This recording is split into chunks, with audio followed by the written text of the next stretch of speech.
9988 대한민국 중소기업을 응원합니다. 안녕하세요. 중소기업 연구소에 오신 여러분을 환영합니다. 오늘의 주제를 소개해드리겠습니다. 2024년부터 신혼부부의 경우 3억까지 증여세가 없습니다. 23년 12월 21일 국회 본회의 통과.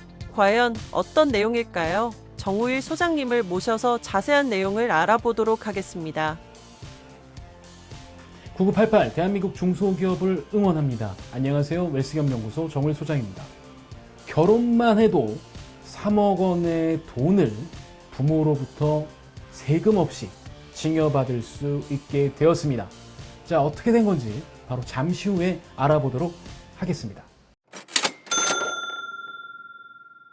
자, 지난 12월 21일 이제 국회 본회의에서 내년 세금에 대한 예산안이 통과가 됐습니다. 그러면서 이제 상호세미 증여세법도 개정이 됐는데요. 당초에 11월 30일 날 기재위를 통과했던 내용처럼 바로 이제 통과가 되었습니다. 자, 그렇게 돼서 결혼을 하게 되면 최대 3억 원까지 부모로부터 증여를 받을 수 있는, 세금 없이 증여를 받을 수 있는 길이 열렸다고 볼 수가 있습니다. 자, 무슨 내용이냐면요. 기존에는 부모로부터 증여를 받는다고 한다면, 부모님이 자녀에게 증여를 한다고 한다면, 이 경우 성년 자녀의 경우 증여재산공제 5천만 원이 적용돼서 5천만 원까지는 세금이 없었습니다. 자, 그런데 정부가 출산이라든가 아니면 이런 것들 때문에 이제 혼인과 출산에 대한 장려 체계 차원으로 혼인을 또는 출산을 하는 경우에는 부모로부터 1억까지 증여를 받아도 세금이 없게끔 법이 바뀐 거죠. 자, 그러면 얘가 이렇게 계산이 됩니다. 자, 일단 혼인 또는 출산을 하게 되면 1억을 증여를 세금 없이 할 수 있게 되고요. 자, 이 경우에 혼인과 출산의 기준은 증여일로부터 플러스 마이너스 2년이면 됩니다. 그러니까 법 시행이 이제 2024년 1월 1일 이후니까 1월 1일 이후에 증여를 하게 된다고 한다면, 네, 그 전에 1월 1일 이전에 이제 플러스 마이너스 2년 해서 출산을 하거나 혼인을 한 분들 같은 경우는 이제 부모님이 자녀에게 1억까지 증여를 해도 세금이 과세가 되지 않죠. 자, 그 다음에 비혼인 경우도 출산인 경우에는 역시 증여를 받을 수 있다는 거고요. 얘를 잘 생각해 보면 이제 결혼하시는 분 기준으로 하시게 되면 각각 부부가 남편 그 다음에 배우자 두 사람 다 각각 사전에 증여를 받지 않았다고 한다면 1억 5천까지는 세금 없이 각각의 부모님으로부터 증여를 받을 수가 있게 됩니다. 자, 그러면 3억까지는 증여세 없이 출발할 수 있는, 결혼 생활을 출발할 수 있는 자금을 증여받을 수가 있게 되는 거죠. 자, 그래서 이렇게 이제 세법이 이제 개정이 됐기 때문에 이제는 결혼을 했을 때 자녀에게 세금 없이 1억을 줄 수 있다. 그 다음에 아이를 낳아도 1억을 줄 수 있다. 이렇게 볼 수는 있지만 얘는 이제 주의하실 게 있습니다. 혼인 또는 출산에 대해서 1억입니다. 그러니까 이거 통합계좌라고 보시면 되죠. 예를 들면 혼인 때 5천만 원을 줬고 출산 때 5천만 원을 줬다. 그럼 1억, 오케이. 근데 혼인 때 1억을 줬다. 출산 때 주시게 된다면 이때는 증여세가 과세가 된다는 점 꼭 기억하셨으면 좋겠습니다. 자, 근데 이전에 좀 아셔야 될 게 하나 있어요. 자, 여러분들은 결혼식을 이제 했다라고 했을 때, 결혼식을 하게 되면 이 우리가 축의금들이 있지 않습니까? 그 축의금이 혼주의 것일까 아니면 당사자의 것일까? 한번 생각해 보신 적이 있으실까요? 만약에 여러분들이 결혼을 하신 신랑 신부다. 그러면 이제 축의금들을 받을 거 아닙니까? 그러면 이게 부모님의 것일까? 이 자녀의 것일까? 이 생각을 한번 해볼 필요가 있다는 거죠.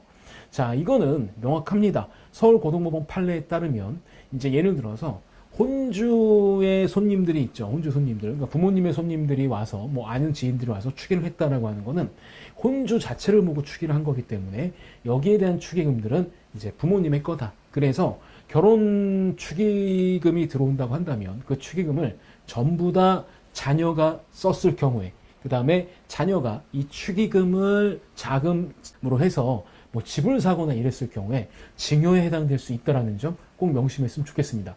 물론 결혼 당사자 본인이 발이 넓어서 본인만 보고 와서 축의를 했다. 이러면 이제 본인께 맞겠습니다만 보통 혼주를 보고 와서 하는 일반적인 축의금 같은 경우는 혼주의 거다. 그래서 이 경우에는 따로 증여를 해야 되는 게 있으니 이 점은 꼭 알아두셨으면 좋겠습니다. 결혼 축의금 당연히 신랑 신부의 것은 아니다 라고 좀 생각하시면 될 것 같아요.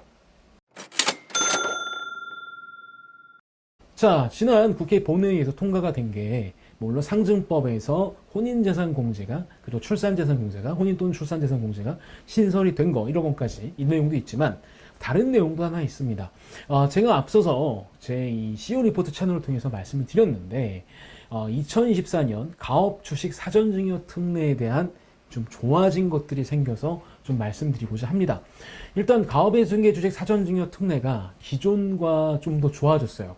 사실 가업의 승계 주식 사전증여 특례가 생긴 이유는 세금을 안 내겠다는 게 아닙니다. 다만 지금 살아있을 때 자녀한테 이전을 해야 되는데 여기에 대한 세금이 너무 많이 나오니 이 세금 내는 걸 나중에 좀 늦춰주세요. 이런 개념이거든요.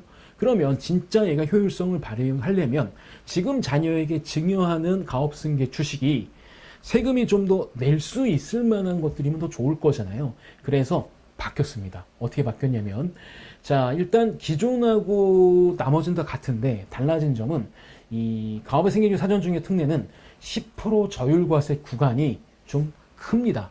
일반 상증법에서는 1억이지만 이 가업의 승계주식 사전증여 특례를 할 때는 얘가 60억까지는 1억에 이제 10%의 세율로 과세가 됩니다. 근데 이게 내년부터 2024년 1월부터는 120억으로 상향이 됐습니다. 그러니까 당연히 이제 사전에 증여해서 뭔가 내가 죽을 때만 공제받을 수는 없잖아요. 먼저 아이를 기업을 위해서 넘겨주고 이럴 때 이전하는 비용을 상당히 줄일 수 있다는 거고요. 그 다음에 이것도 좀 바뀌었습니다.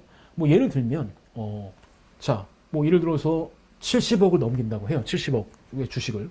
그러면 세금은 없습니다. 왜냐하면 10억 원까지는 기본 공제를 해주고 나머지 60억에 대해서는 10% 세율이 적용되니까 6억 정도 세금을 내면 되죠. 근데 이 6억 정도 세금 내는 세금이라고 하는 게 뭐 돈이 있는 대표이사 같은 경우에는 조금 무리하면 되겠습니다만 자녀 입장에서는 아니라는 거죠.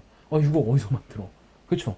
그래서 요번에 세법 개정안에 또 세법 개정됐던 거에 필수는 기존에는 이 경우에 5년에 걸쳐서 연부연납을 할 수가 있었는데 얘를 15년 연부연납으로 허용을 해줬습니다. 자, 그러면 6억을 예를 들어서 연부연납을 하게 된다면 총 한 번을 더해서 6번을 세금을 낼 수 있는데 1억씩 정도 그냥 산술적으로 그냥 대충 계산하면 이렇게 나올 수 있겠죠. 그런데 얘를 15년으로 하면 16회에 걸쳐서 나눠낼 수 있기 때문에 이로 인한 세금에 대한 부담은 상당히 줄 수 있다. 그 다음에 아직 자금 출처가 제대로 형성되지 않는 자녀분들이 이런 주식을 증여를 받았을 때는 야, 이거 충분히 15년이면 16번 내면 할만하겠는데 이렇게 바뀌었다는 거죠.